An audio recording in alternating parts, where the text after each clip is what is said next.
இதுக்கு மேலே நம்மளால முடியாது, நான் செய்ய மாட்டேன், அது அப்படியே கிடக்கட்டும், எனக்கு பலன் இல்லை, அது வேற யாரையாவது செய்யட்டும் அப்படின்னெல்லாம் நினைக்கலாம். ஆனால் இந்த மாதம் கர்த்தர் தீர்க்க தரிசனமாய் வாக்கு கொடுக்கிறாய்.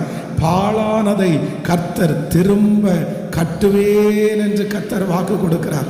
யார் அமைதியா இருந்தாலும் கர்த்தர் அமைதியா இருக்க மாட்டார். சிலர் உங்களை பார்த்து சொல்லலாம், அதை விட்டுற வேண்டியதான், அதை விட்டுற வேண்டியதான், இனி அந்த பக்கமா போக வேண்டாம், இனி அது சரியாகாது, யார் பலன் கொடுப்பா, யார் பணம் கொடுப்பா, மறுபடியும் தோற்று போகிறதற்கா.